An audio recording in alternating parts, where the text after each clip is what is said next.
예, 안녕하세요. 두 가지 암을 극복해 나가고 있는 WC 킴입니다. 오늘은 폐암에 대해서 저번 이야기에 이어서 두 번째 이야기를 들려드리도록 하겠습니다.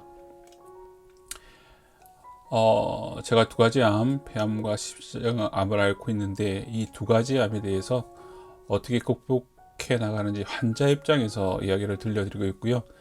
그 중에서 폐암에 대한 이야기를 지금 시리즈로 계속 들려드리고 있는 상황입니다. 네, 그럼 시작하도록 하겠습니다.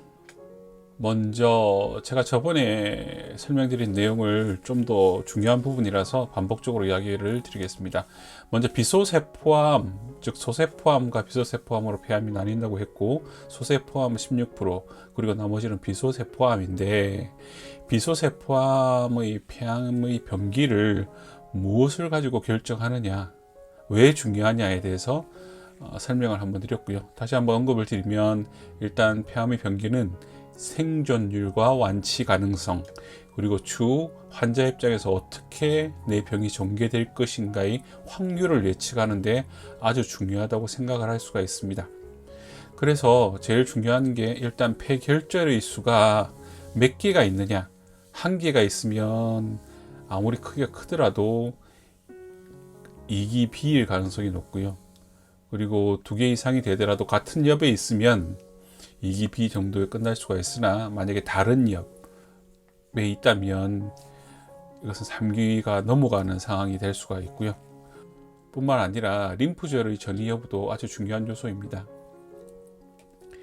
폐결절의 크기도 말씀을 잠시 드리면, 폐결절의 크기가 3cm 이하면 1A, 3cm 이상이면 1B로 구성이 되고요. 1A, 3cm 이하도 1cm 이하냐, 2cm 이하냐, 3cm 이하냐에 따라서 그 완치율이나 10년 생존율 자체가 많이 달라집니다. 폐암은 그만큼 어떤 완치도 어렵고 추 재발이나 또 사망의 비율이 높은 암이기 때문에 그렇게 진행이 되고요. 그래서 세분화된 병기를 관리를 하는 상황입니다.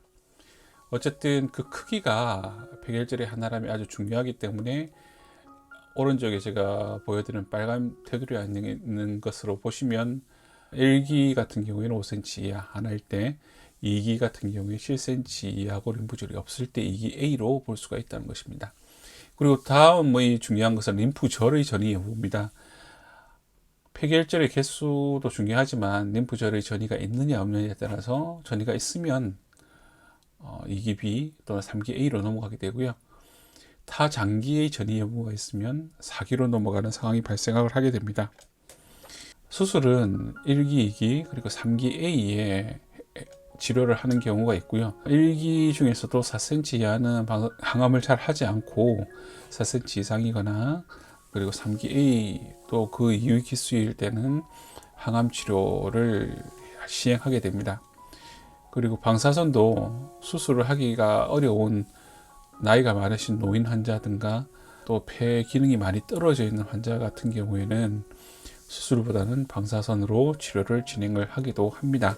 그럼 폐 수술을 하는 것을 살펴보기에 앞서서 폐가 어떻게 구성이 되어 있는지 한번 보도록 하겠습니다. 이것은 제가 유튜브의 내용 중에서 차용을 해온 것이고요. 일단 오른쪽 폐와 왼쪽 폐로 구성이 되어 있다는 것은 대부분의 사람들이 아실 건데, 오른쪽 폐는 크게 3개의 폐로 구성이 되어 있습니다. 그러니까 우하엽, 우중엽, 우상엽 이렇게 구성이 되어 있고요. 왼쪽 폐는 좌하엽, 좌상엽으로 구성이 되어 있습니다. 그 사유는 폐 심장이 약간 왼쪽으로 치우쳐 있기 때문에 공간상 또 가지의 분기상 왼쪽 폐는 2개, 오른쪽 폐는 3개로 구분이 되어 있는 것입니다.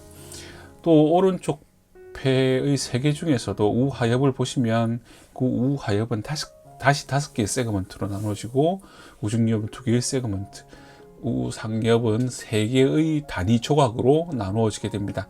그러니까 크게 오른쪽 폐, 왼쪽 폐의 큰 가지가 있고, 다시 이게는 3개의 가지로 나누어지고, 다시 거기서 그 세그먼트로 분기가 되는 나뭇가지를 연상하면 쉽게 이해가 되실 거라고 생각이 듭니다. 그럼 수술은 어떻게 진행을 되느냐에 대해서 제가 한번 설명을 해드리겠습니다.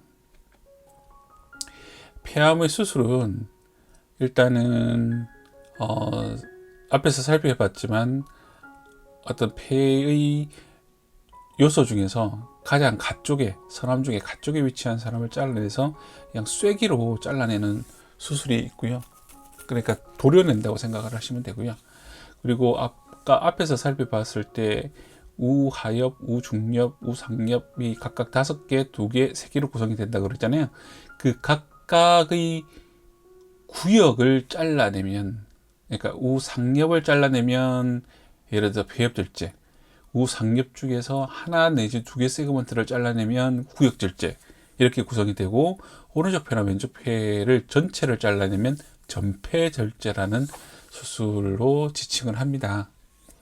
근데 요새는 폐암, 그러니까 2cm 이하의 초기 폐암이 있을 때 폐엽절제나 구역절제나 그 예후가 똑같다는 것이 많이 밝혀져서 요새의 추세는 구역절제로 진행을 하고 있고요. 제가 수술 받은 게 18년 8월이었는데 그때도 저는 구역절제로 치료를 받았습니다.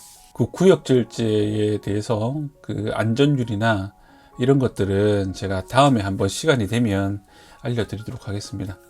수술 방법은 일단 기용술로 완전히 그 뼈를 드러내고 또는 뼈를 많이 이격을 해서 한 2-3cm 정도 잘라서 하는 개용술, 그리고 아래 그림에 있듯이 포트 3개를 넣어서 비디오 흉곽경 수술로 하는 수술. 지금 갈비뼈 사이사이에는 늑간신경이 지나다니기 때문에 이 늑간신경이 손상을 입으면 계속적인 통증을 유발할 수도 있습니다. 저 같은 경우에도 지금 수술한 지 5년이 되었지만 지속적인 통증을 유발하고 있고요. 저는 비디오 흉곽경 수술을 받았습니다. 그래서 그 폐 아래쪽에 갈비뼈 사이에 늑간신경을 건드리지 않고 수술하는 방법을 하는 로봇 수술이 있습니다. 그래서 늑간신경통을 아예 사전에 방지하는 수술이 지금 시행이 되고 있는 상황입니다. 하지만 보험의 적용이나 또 효과나 그 수술 건수는 비디오 흉곽경 수술이 월등하게 큰 상황입니다. 좀 더 자세히 설명드리면 비디오 흉곽경 수술 같은 경우에는 폐 병변을 잘라내는 부위가 아주 세밀하게 잘릴 수는 없는 상황입니다. 그래서 로봇 수술은 좀 더 세밀하게 그 부분을 컨트롤해서 잘라낸다고 생각을 하고 있는데요. 어쨌든 비용 측면이나 효과 측면을 무시를 할 수 없기 때문에 한번 심각하게 신중하게 고려를 해보시기 바랍니다. 오늘은 수술까지 살펴봤고요. 다음에는 입원해서 어떻게 대응해야 되는지 환자 입장에서 이야기를 해보도록 하겠습니다. 예, 감사합니다.